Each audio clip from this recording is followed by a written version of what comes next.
Saudara-saudari terkasih, apakah saudara sudah memulai hari ini dengan penuh sukacita dan punya niat untuk berbuat baik meskipun kecil?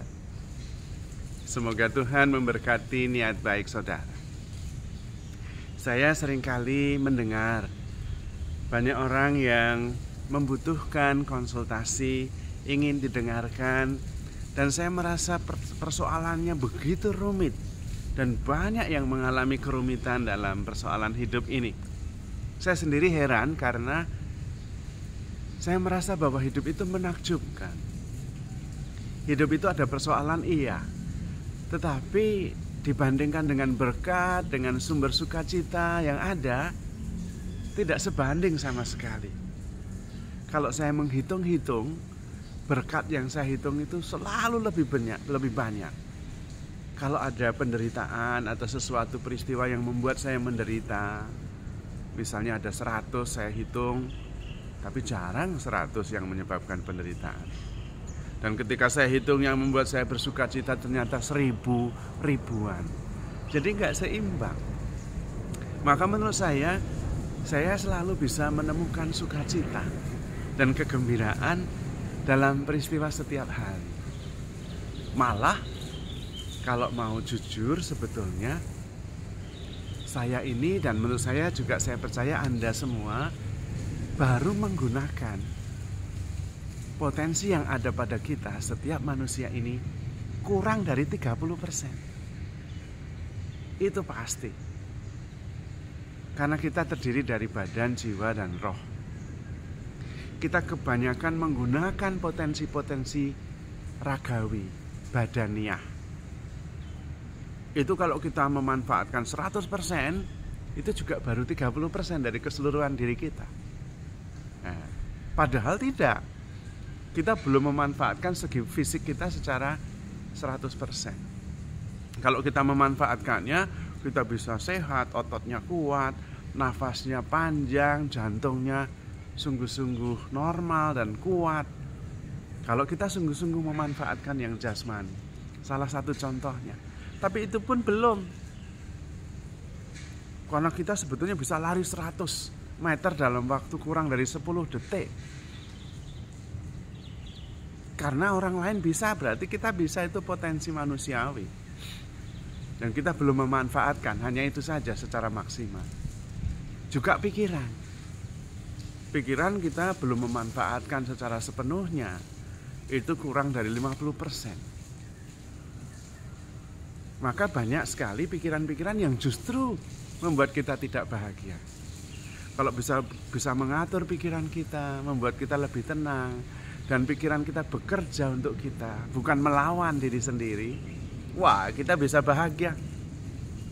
Ada orang-orang yang bisa hanya dengan duduk saja bermeditasi, dia merasakan kedamaian dan sukacita.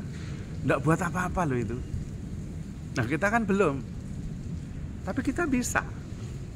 Tapi kita masih banyak menemukan sukacita dan kegembiraan dengan melakukan banyak hal. Makan enak, nyanyi-nyanyi, kongko-kongko. Kita bahagia, pergi suatu tempat yang indah. Padahal ada, dan kita bisa. Nggak pergi kemana-mana, duduk saja dan bisa bahagia. Bisa. Kalau kita memanfaatkan segi yang kedua dari pikiran dan jiwa kita, batin kita. Kalau toh kita memanfaatkan segi batiniah, segi jasmaniah, segi kejiwaan kita, psikologi kita, itu pun juga baru 30%. Belum yang roh. Nah, kalau kita bisa hidup di dalam roh, waduh, luar biasa. Bahagia terus, sukacita terus. Tidak pernah berduka, tidak pernah menderita. Lah roh kok menderita? Menderita apanya? Maka Tuhan mengatakan hiduplah di dalam roh. Tetapi itu belum kita olah. Banyak yang ketika mendengar hidup rohani, nggak ngerti itu apa hidup rohani. Padahal itu ya diri kita itu justru 30% kita itu rohani, roh, badan, jiwa, dan roh. Tapi belum diolah betul. Dan itu menentukan kita bahagia atau tidak, kita damai atau tidak, itu menentukan sekali. Tetapi tidak kita olah. Karena itu sebetulnya potensi kita itu masih luas, besar, dan hebat untuk bahagia bahkan. Tapi kita tidak mengolahnya sungguh-sungguh. Tidak seimbang. Karena itu perkembangan zaman, perkembangan teknologi seringkali tidak diimbangi oleh perkembangan pengolahan batin, pengolahan rohani. Akibatnya kita tidak bahagia, alam juga rusak. Karena perlu keseimbangan. Bahkan ketika kita berbicara tentang hidup rohani, orang lain merasa tidak menarik. Padahal itu yang menentukan kita. Itu pun kalau hanya rohani saja, itu 30%. Maka sebetulnya potensi kita itu luar biasa sekali. Kita itu berpotensi hidup bahagia di dunia ini, mulia di surga.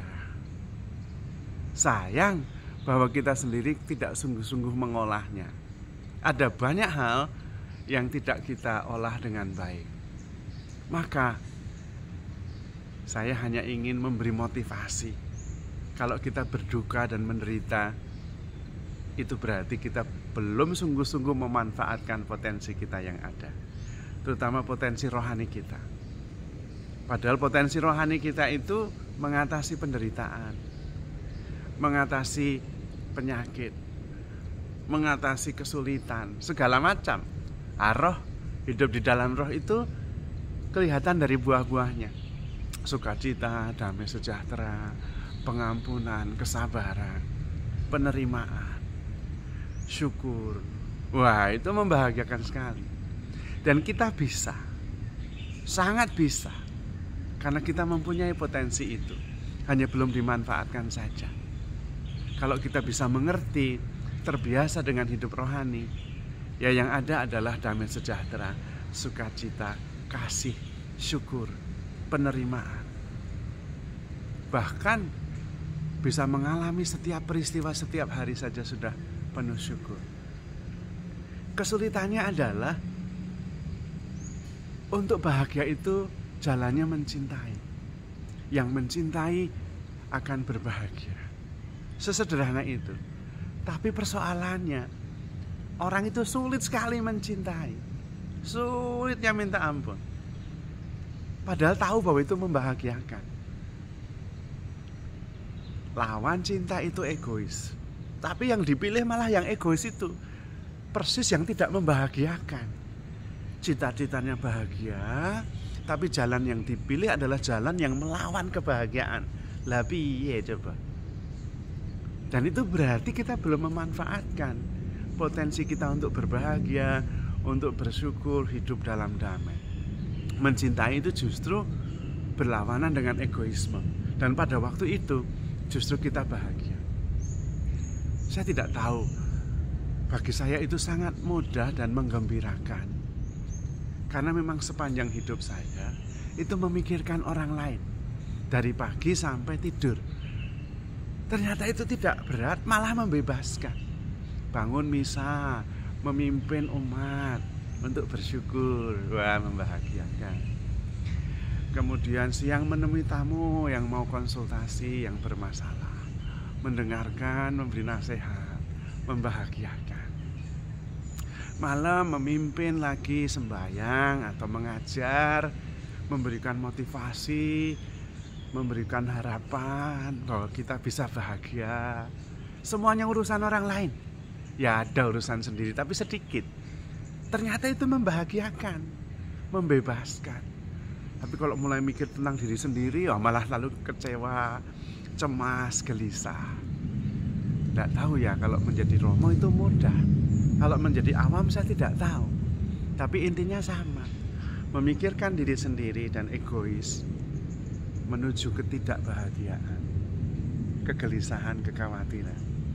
Memikirkan orang lain, mencintai, bersedia memberikan diri, mengampuni, memahami, itu menggembirakan. Sama, mau awam mau imam sama.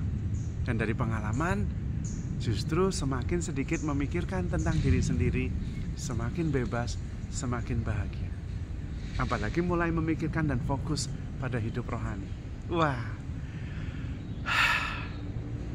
yang kita hitung-hitung adalah berkat. Dan itu selalu lebih banyak, berlipat-lipat banyaknya daripada yang membuat kita menderita, kecewa, sakit hati. Karena itu, mari kita hidup sepenuhnya, memanfaatkan potensi dan talenta, jangan disimpan, tapi dikembangkan, supaya kita bahagia dan hidup menjadi semakin menakjubkan, menghasilkan buah-buah roh yang bukan hanya membahagiakan kita sendiri, tapi juga orang lain. Damai sejahtera, sukacita, syukur, dan hidup berkelimpahan. Kita bisa, karena kita hanya memanfaatkan 30% saja dari potensi yang ada pada kita. Kalau orang lain bisa, berarti kita bisa, karena kita sama, bukan berbeda.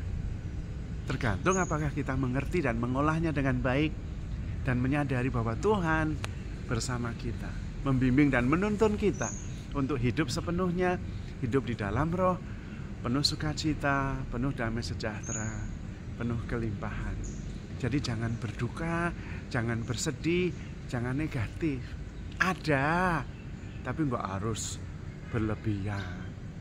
Kita perlu juga seimbang. Kalau bisa menghitung-hitung berkat lebih banyak, karena kenyataannya berkatnya lebih banyak dari apa yang menderita, yang membuat kita menderita. Maka sayang kalau kita sedih dan berduka terus-menerus. Kita perlu menyadari bahwa kasih Allah itu cukup, bahkan bisa menyingkirkan segala derita, dan membuat kita terus berpengharapan, terus penuh sukacita, bisa memancarkan terang, memberi warna, dan juga rasa yang sungguh-sungguh membuat hidup menjadi lebih menakjubkan. Maka saudara-saudari terkasih, jangan lama-lama sedihnya, sebentar saja. Saya berharap bahagianya lebih lama, lebih stabil, damai sejahteranya lebih lama. Karena bisa kita milih yang positif, yang menggembirakan, yang membawa damai. Jangan milih yang membuat kita susah dan menderita. Abang kita bisa milih kok. Perasaan-perasaan itu kan perasaan kita, hati itu kan hati kita. Ya tergantung kita toh. Apalagi kalau kita sadar bahwa kita begitu dicintai Tuhan, wah cukup menakjubkan. Maka saudara-saudari terkasih, handle yourself with care because you are loved. Tuhan memberkati.